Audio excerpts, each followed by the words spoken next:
एका बाजूला पैसे वाढत वाढत राहतात आणि जसं पैसे वाढतात, एक्झाम्पल असं समजूया की एक करंट आहे, एक केबल आहे. समजा आता मी हे केबल म्हणून आपण एक उदाहरण घेऊ.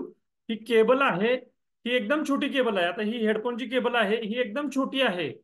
इथं जर आपल्याला मोठा करंट जर न्यायचा असेल, मोठा करंट जर इथून पास करायचा असेल, तर नक्कीच ही केबल सफिशियंट राहणार नाहीये. त्याऐवजी कुठली तर एक दुसरी केबल करावी लागेल. आता ही चार्जरची केबल मी घेतली, ही जरा मोठी केबल आहे. ही अशी केबल घ्यावी लागेल. याच्याही पेक्षा जर आपल्याला मोठा करंट पास करायचा असेल तर मोठी केबल लागेल. हे कसं लगेच पटतं आपल्या मनाला, बरोबर आहे की आपल्याला केबल चेंज केली पाहिजे, करंट मोठा पास ऑन करायचा आहे, किंवा आपल्याला एखादं हिटर किंवा असं मोठं काहीतरी चालू करायचं असेल तर अजून मोठी केबल लागेल, अजून त्याचं जे होल्डर असेल, ते जे काही इलेक्ट्रिक मटेरियल असेल ते अजून स्ट्रॉंग लागेल वगैरे. हे कसं व्यवस्थित पटतं? तर मित्रांनो, पैशांच्या बाबतीत ही तसंच आहे. तुमची इन्व्हेस्टमेंट सगळ्यांची चालू आहे, तुमची इन्व्हेस्टमेंट वाढणार आहे. तुमचा त्या इन्व्हेस्टमेंटवरती विश्वास नसेल तर माझा तुमच्यावरती आणि तुमच्या इन्व्हेस्टमेंटवरती विश्वास आहे, ती 100% वाढणारच आहे. प्रश्न इथं काय आहे, उद्या पैसे वाढल्यानंतर आपल्याला ते पैसे हँडल करायची आपली मानसिकता पाहिजे. आपल्याला तो करंट, ती करन्सी, करंट म्हटलंय म्हणजे वाहून येण्याची क्षमता. करन्सी, पैशाला आपण करंट म्हणतो, करन्सी म्हणतो. मग करन्सी हा करंट शब्दावरून आलेला आहे, हे तुम्हाला सगळ्यांना माहित असेल. मग ही करन्सी वाहून नेण्याची क्षमता आपली पाहिजे, आपले तसे विचार पाहिजेत, तर कुठंतरी तो पैसा वाहून नेण्याची क्षमता आपल्या ह्या व्यक्तिमत्वामध्ये राहील. नाहीतर हातात आल्यानंतर करंट कसा बसतो तसं चटकन आपण एकतर हात झटकणार, तसं काहीतरी होईल. म्हणून पैसे एका बाजूला वाढतातच आहेत, तर दुसऱ्या बाजूला हे असे सगळे विचार हळूहळू हळू केले पाहिजेत. हा महत्वाचा उद्देश आहे हे सगळं करण्यापाठीमागं.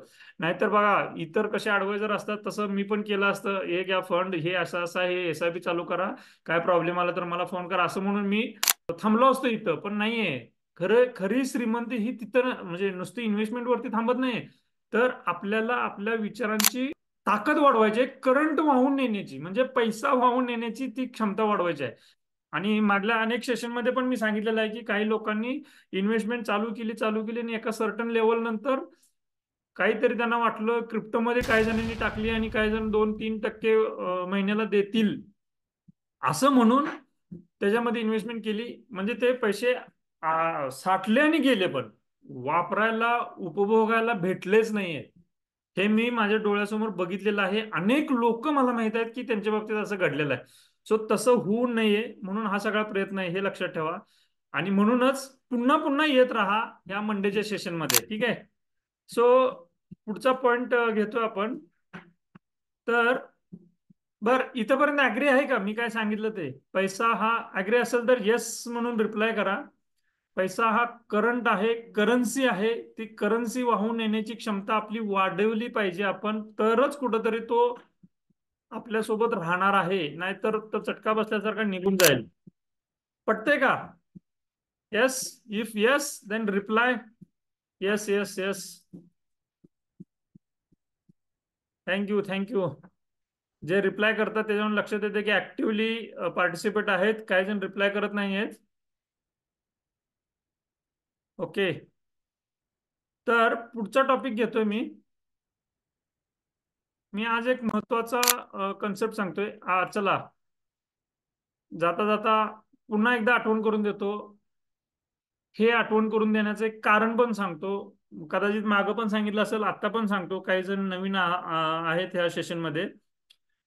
तर माणूस पैशासाठी काम करतोय, माणूस आणि पैसा त्याच्यासाठी काम करतोय. आणि तिसरी स्टेज येते की आपल्या आयुष्यात काहीतरी महत्वाचं आहे ते शोधलं पाहिजे आणि त्याप्रमाणे आपण राहिलं पाहिजे. आणि त्याच वेळेस खऱ्या अर्थानं चौथी स्टेज येते, only money at work, man is living his passionate life. ठीक आहे? जर दुसरी stage, men and money at work, ही जर व्यवस्थित फॉलो केली तर कुठंतरी तिसरी स्टेज येते. नाहीतर एक तुम्हाला उदाहरण सांगतो. एक व्यक्ती आहेत कोल्हापूरमधील, रेव्हेन्यू डिपार्टमेंट मधून रिटायर झाले, अधिकारी पदावरती आयुष्यभर अधिकारी म्हणून राहिले. रिटायर झाल्यानंतर त्या व्यक्तीला म्हणजे रिटायर झाल्यानंतर वर्ष, 2 वर्ष, 3 वर्ष गेले आनंदात वगैरे वगैरे. नंतर घरात उठल्यानंतर करायचं काय, हा प्रश्न पडत होता. त्यांच्या घरात म्हणजे मुलगा शिक्षणा म्हणजे नोकरीसाठी बाहेर होता, हे दोघच नवरा बायको. मुलगी लग्न झाल्यानंतर ती तिच्या वाटेला, घरात कोणच नाही या दोघांशिवाय. अक्षरशः त्या मुलांच्या ह्याच्यामध्ये अशी वेळ आली की एक नोकर असा ठेवावा लागला की तो ऍटलिस्ट आई वडिलांची गप्पा मारायला थांबेल. म्हणजे एवढा त्या अधिकाऱ्याच्या मनावरती परिणाम व्हायला लागला की करणार काय. मग शेवटी एक माणूस तिथं ठेवावा लागला, फक्त त्यानं वेळ द्यायचा तिथं, अशी परिस्थिती झाल्या.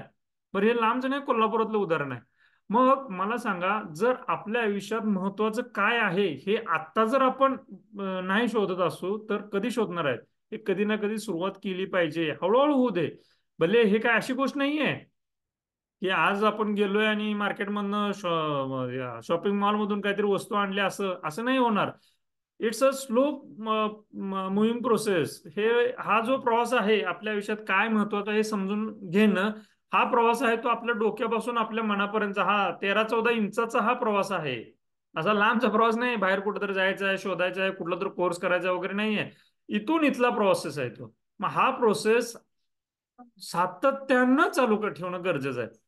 तर कुठंतरी ते जमल, अदरवाईज डिफिकल्ट राहील. ठीक आहे. तो ही गोष्ट समजून घेणं महत्वाचं आहे.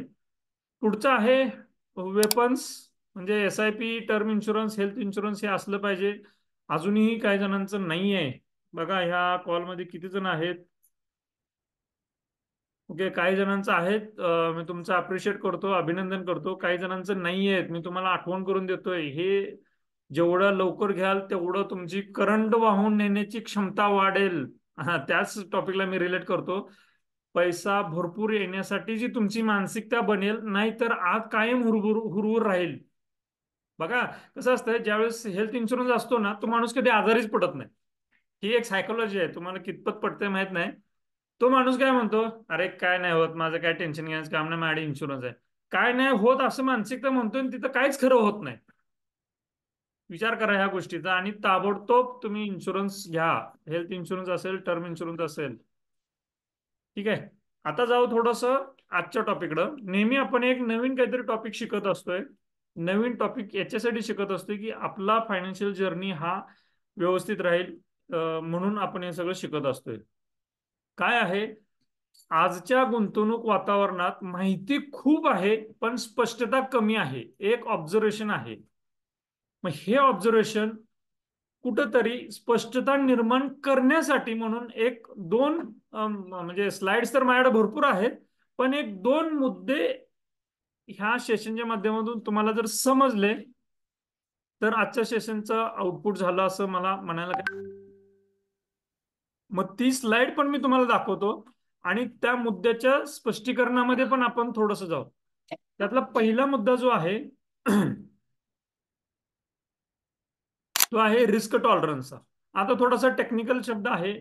रिस्क टॉलरन्स म्हणजे तुम्हाला सांगतो काय आहे की रिस्क इथं कसं असतं, अनेक लोक ज्यावेळेस पैसा इन्व्हेस्टमेंट करतो ना, त्यावेळेस अनेकांना वाटत असतं की अरे नाही नाही, इथं का इन्व्हेस्टमेंट करू नका, तिथे इन्व्हेस्टमेंट करू नका, तिथं रिस्क आहे. काही जण आता सोन्याचे दर वाढत आहेत तर सोन्यामध्ये पण म्हणतात की रिस्क आहे, रिस्क आहे वगैरे वगैरे वगैरे.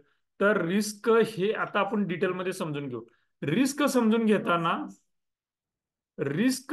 घेताना रिस्क ही पहिल्यांदा आपण समजून घेतलं पाहिजे की ज्या गोष्टीतलं माहिती आहे ती रिस्क नाही, ज्या गोष्टीतलं माहिती नाही आहे तिथं रिस्क आहे. आय रिपीट, आपण जिथं कुठं राहतो तिथला जो काही जिना आहे, ते जिना कसा आहे, पायऱ्या कशा आहेत, काय आहेत, ह्याच्याबद्दलची आपल्याला माहिती असेल तर उतरताना चढताना आपण सावधगिरीनं चढू, अजिबात रिस्क नाही. माहितीच नाहीये जिना कुठल्या दिशेला आहे, पायऱ्या कशा आहेत, त्या काय आहेत, त्या तर तिथं रिस्क आहे. तसंच इन्व्हेस्टमेंट करत असताना आपल्याला आपल्या पैशांबद्दल माहिती नसेल तर तिथं रिस्क आहे. मग आता डिटेल टेक्निकल टर्मिनॉलॉजीज पाहू की रिस्क म्हणजे काय आहे ते. त्यातली पहिलं आहे रिस्क टॉलरन्स म्हणजे काय. तर ह्या तीन गोष्टी महत्वाच्या असतात: time horizon, current financial situation आणि रिस्क टॉलरन्स. मग ह्या तीन मुद्द्यांवरती आपला रिस्क अपेटाईट हा शब्द पुन्हा पुन्हा ऍडवायझर लोक बोलतात रिस्क अपेटाईट, म्हणजे तुम्ही रिस्क घेण्याची तुमची क्षमता किती आहे, तुम्ही किती प्रमाणात रिस्क घेऊ शकता वगैरे, हे सगळं आहे. हे ह्या 3 मुद्द्यांवरती असते. म्हणजे टाइम हॉरिझॉन, तुमच्याकडे वेळ किती आहे, तुमच्या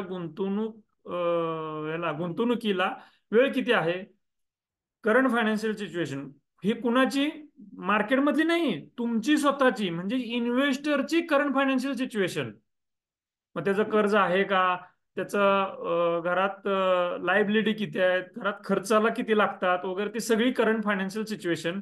आणि रिस्क टॉलरन्स, रिस्क टॉलरन्स म्हणजे तिथं थोडासा पार्ट येतो की त्याची ह्या सगळ्या कन्सेप्ट समजून घेण्याची कपॅसिटी किती आहे. काही जणांना समजतं, काही जणांना समजत नाही, पण विश्वास ठेवतात वगैरे वगैरे. मग त्याची मानसिकता किती आहे.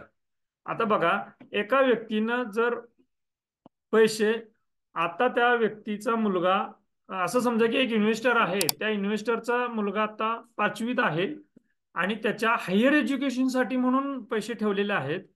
तर मार्क, हे झालं लॉंग टर्मचं गोल. हायर एज्युकेशनसाठी 5वीत अजून 6 3 10 10 11 वर्षांचा अवधी आहे, 11 12 वर्षांचा अवधी आहे. तर 11 12 वर्ष इन्व्हेस्टमेंटसाठी वेळ भेटतोय. जर जास्तीचा वेळ असेल तर तिथं मोर अग्रेसिव्हली तुम्ही डिसिजन घेऊ शकताय. ह्या साईडला मी उजव्या बाजूचा, माझ्या उजव्या बाजूचं बघतोय. तर मोर अग्रेसिव्हली म्हणजे तिथं आपण रिस्की कॅटेगरीमध्ये आपण इन्व्हेस्टमेंट करू शकतोय. मग रिस्की कॅटेगरी म्युच्युअल फंडच्या भाषेमध्ये स्मॉल कॅप येते, मिड कॅप येते, किंवा एखादा सेक्टरेल येऊ शकतो, किंवा एखादा थिमॅटिक येऊ शकतो.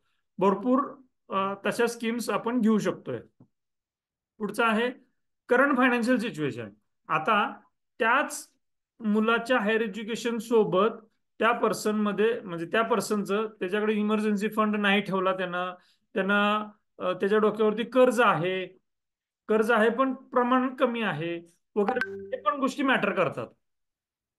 नाहीतर इन्शुरन्स घेतलाय नाही घेतलाय, ह्या पण गोष्टी मॅटर करतात हे डिसिजन घ्यायला. कुठलं, स्मॉल कॅपचं किंवा मिड कॅपचं वगैरे, हे जे अग्रेसिव्ह डिसिजन घेतो त्या केसमध्ये. जर सगळा असं आपण एक आयडियल सिच्युएशन समजूया की इन्शुरन्स पण घेतलेला आहे, कर्ज पण नाहीये, काय बरोबर कॅश फ्लो येतोय वगैरे, तर बिंदास्त तुम्ही अग्रेसिव्हली डोळे झाकून तिथं निर्णय घेऊ शकताय. सेक्टरल असेल काय असेल तरी सुद्धा काय प्रॉब्लेम नाहीये. आणि कम्फर्ट विथ मार्केट चेंजेस, मग त्यावेळेस त्या मार्केट व्होलेटाईल होतं काय होतं, तर त्यांनी निवांत राहिलं पाहिजे. आज आपल्याकडे असे बरेचसे इन्व्हेस्टर आहेत की बघत पण नाहीयेत. अशी खूप ठराविक लोक आहेत, ते रोज बघतात, पण मोस्टली लोक बघत नाहीत. त्यांना माहित आहे की हे आपला गेम हा लॉंग टर्मचा आहे. हा झाला एका बाजूला विषय. दुसऱ्या बाजूला असं आहे की दुसऱ्या बाजूला असा विषय आहे की शॉर्ट टर्म. आता शॉर्ट टर्म म्हणजे काय, शॉर्ट टर्म आणि मीडियम टर्मचं बघू आपण. शॉर्ट टर्म म्हणजे काय, तर तोच विद्यार्थी जो आता 5वीत आहे, तो विद्यार्थी उद्या जाऊन कधी 8वी 9वी 10वीत जाईल, 11वीत जाईल, 12वी नंतर त्याला ज्यावेळेस पैसे लागतात त्यावेळेस ते गोल हे शॉर्ट टर्म येतं. मग शॉर्ट टर्म येतं तर हे अग्रेसिव्ह जे हे घेतलेलं असतात, स्कीम्स घेतलेले असतात, ते तिथंच तसंच कंटिन्यू करणं काय अपेक्षित नाहीये. मग त्या केसमध्ये काय केलं पाहिजे, तर ते स्कीम्स बदलल्या पाहिजेत. मग अगोदर जे small cap, mid cap, thematic, sectoral वगैरे जे घेतलं होतं, तिथनं ते सगळं काढून कुठंतरी आपण हायब्रिड, बॅलन्स ॲडव्हान्टेज, किंवा मल्टी असेट, किंवा डेट कॅटेगरीमध्ये, ज्याला लिक्विड अकाउंट म्हणतो आपण, त्यामध्ये आपण ते शिफ्ट केलं पाहिजे. ओके. मग हे असं हे शिफ्टिंग करावं लागतं, तेव्हा कुठं रिस्क टॉलरन्स वगैरे तो बॅलन्स होतो. किंवा इन्व्हेस्टमेंट जर्नी स्टार्टच करताना पैशांची गरज, विद्यार्थी समजा त्या दुसऱ्या केसमध्ये विद्यार्थी समजा तर तो आत्ताच 11वी 12वीला आहे, तर शॉर्ट टर्म मध्ये पैसे लागणारच आहेत. मग त्यावेळेस इकडे रिस्की कुठल्याही इक्विटी ओरिएंटेड स्कीम मध्ये घेऊन उपयोगच नाही. मग multi asset, hybrid, balance advantage, ह्या स्कीम्स मध्ये आपण एंट्री घेतली पाहिजे. मग शॉर्ट टर्म मध्ये सुद्धा विचार करत असताना परत स्वतःची करंट, म्हणजेच इन्व्हेस्टरची करंट फायनान्शियल सिच्युएशन, म्हणजे त्याच्यावरती कर्ज किती आहे, त्याचा इन्शुरन्स आहे नाही आहे वगैरे वगैरे, हे सगळं विचारात घेतलं गेलं पाहिजे. आणि जे इन्व्हेस्टमेंट म्हणजे मार्केट वरती गेलं खालती गेलं त्याच्याबद्दलची त्याला माहिती, त्याच्याबद्दलचं ते हा वोलाटाईल इन्व्हेस्टमेंटचा पॅटर्न आहे हे माहिती पाहिजे. सो ह्या सगळ्या गोष्टी समजून घेऊन मग इन्व्हेस्टमेंट केली पाहिजे.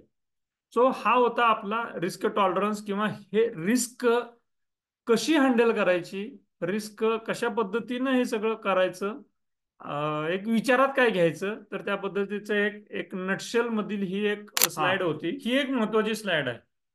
ज्या वेळेस अजून एक लोकांना रिस्क म्हटलं ना असं वाटतं की पैसे उद्या वाढतील का. मला आजच एकाचा प्रश्न होता की 10 लाख रुपये जर टाकले तर उद्या त्या पैशांचं वाढ किती होईल, आणि वाढ होईल का, माझ्या मुलीच्या भवितव्यासाठी तिच्या फ्युचरसाठी पैसे गुंतवू शकतो का, मग यामध्ये वाढ होईलच कशावरून, हा प्रश्न होता. पहा त्यांचा विचारण्याचा उद्देश अगदी बरोबर होता, काही प्रॉब्लेम नाही, त्यांनी तो प्रश्न विचारला. मग आता त्यांना समजून सांगत असताना मी जे उत्तर दिलं ते आता तुमच्या समोर आहे, स्लाइड आहे. काय आहे स्लाइड बघा. एक सर्वसामान्य कुटुंब म्हटलं तर किती गोष्टी समोर येतात बघा. फॅन घरात आपण एक एक वस्तू आपण इथं त्या स्लाइड मध्ये सॉरी समोरच्या पिक्चर मध्ये काय काय वस्तू दिसतात त्याप्रमाणे आपण विचार करू. समोर फॅन आहे घरात. फॅन आहे, फॅन कोणाकोणाचा आहे, क्रॉम्प्टन ग्यूज आहे, बजाज इलेक्ट्रिकलचा आहे, हावेल्सचा आहे, कुठल्या कुठल्या कंपनीचा आहे. त्या सगळ्या कंपन्यांमध्ये ॲज अ इन्व्हेस्टर म्हणून आपली इन्व्हेस्टमेंट आहे. बरं फॅन कोण एसी लावतं, एसी कोणाचा आहे, वोल्टास आहे, ब्लू स्टार आहे, हिताची आहे, कुठली कंपनी घ्या त्या प्रत्येक कंपनीत ऍज अ इन्व्हेस्टर म्हणून आपली इन्व्हेस्टमेंट आहे. परत घरातल्या शोच्या वस्तू घ्या, त्यामध्ये प्रत्येक शोच्या वस्तूच्या पाठीमागं ती जी काही कुठली कंपनी असेल त्यामध्ये आपली इन्व्हेस्टमेंट आहे. घड्याळ घ्या, कुठली पीबी कॉर्पोरेशन किंवा काय काय कंपनी आहेत घड्याळाच्या, सगळ्या कंपन्यांमध्ये आपली इन्व्हेस्टमेंट आहे. फर्निचर घ्या, कलर घ्या, घरातला कलर घ्या, कार घ्या, शॉपिंगसाठी कुठल्या मॉलमध्ये जातं त्या मॉलमधले अनेक आउटलेट्स घ्या, बुक्स घ्या, कॅमल, आयटीसी, नवनीत, ह्या सगळ्या कंपन्या, पेडिलाइट, कलर वगैरे ह्या सगळ्या कंपन्या अस्तित्वात आहेत. बर ही मुलं आज घरात छोटी छोटी मुलं आहेत, ही उद्या मोठी होणार आहेत, मोठी झाली की परत हे सगळ्या दैनंदिन गोष्टी ह्या लागणारच आहेत. आणि अजून एक महत्वाची गोष्ट म्हणजे अनेक लोक अनेक लोकांनी हे अनुभवलं असेल गावाकडं, लहानपण बरेच जणांचं गेलेलं आहे, राखणं दात घासलेलं आहेत. बरोबर, आज कुणाला सांगितलं तर पटायचं पण नाही, पण राखची राख जाऊन पेस्ट आल्या, पेस्ट आज प्रत्येक जण पेस्ट वापरतोय. मग पेस्ट एक जण जन्माला आल्यापासून ते आता त्याच्या शेवटच्या क्षणापर्यंत प्रत्येक दिवशी पेस्ट वापर करतोय. मग पेस्टचा वापर करण्याचं प्रमाण पण वाढलंय. म्हणजे हे प्रत्येक गोष्टीमध्ये आपण कंझ्युम करतोय, काय ना काहीतरी वापरतोय. वापरतोय म्हणजे काय, तर कुठं तर ते प्रोड्यूस झालंय, कुठं तर ते प्रोड्यूस झालंय म्हणजे ते ती जी कंपनी आहे ती कायम चालणार हे लक्षात ठेवा. आता फॅनच्या कंपन्या 4 कंपन्या आहेत की 10 कंपन्या आहेत, मग त्यातली चांगली कुठली कंपनी, हे तुमचा माझा विषय नाही, ते कोणाचा विषय आहे, फंड मॅनेजरचा. फंड मॅनेजर ठरवणार की त्यातली चांगली कुठली कंपनी आहे, त्याच फॅनच्या चांगल्या कंपनीमध्ये त्याची गुंतवणूक करणार. बघा किती सुंदर ही सगळी व्यवस्था आहे. आपल्याला त्या गोष्टीचा अभ्यासच करायची गरज नाही की मी पेस्ट कुठली वापरतोय, समोरचा कुठली वापरतोय, मग ती ही पेस्ट चांगली आहे का, हीच कंपनी चांगली का, हे तो फंड मॅनेजर ठरवेल कुठली पेस्ट चांगली आहे तो. तसं प्रत्येक गोष्ट आपण साधारण सकाळी उठल्यापासून झोपेपर्यंत 250 पेक्षा जास्ती प्रोडक्ट्स वापरतो. मग तो फंड मॅनेजर ठरवतो चांगली कुठली, चांगली कंपनी कुठली आणि नको असलेली कंपनी कुठली. मग त्यानुसार हे सगळं आपल्याला तो निर्णय घेऊन आपल्याला त्याचा फायदा करत असतो. इतकं ते ही सोपी इन्व्हेस्टमेंट प्रकार आहे. मग त्या सकाळच्या परत उदाहरणाकडे येतो. मग त्या व्यक्तीला मी म्हटलं की आज तुम्ही 10 लाख रुपये टाकले तर हे म्युच्युअल फंड वाले हे त्यांच्या खिशातून आपल्याला परतावा देत नाहीये.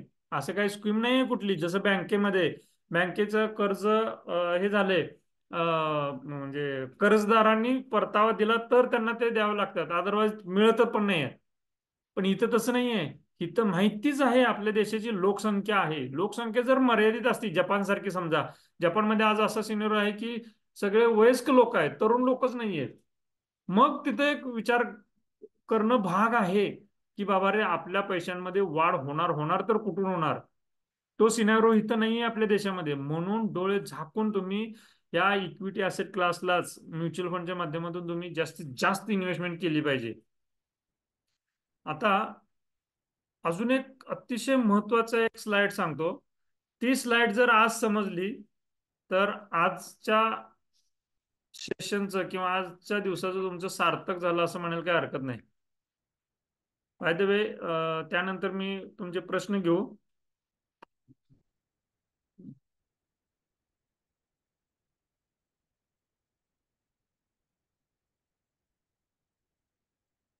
प्रश्न तोपर्यंत तयार ठेवा. येस. ही स्लाइड आहे बघा. या स्लाइड मधून काय कळतं मला एक दोन कमेंट करून सांगा बरं. ह्या स्लाइड मधून काय लक्षात येतं तुम्ही जरा आकड्यांवरती लक्ष ठेवा.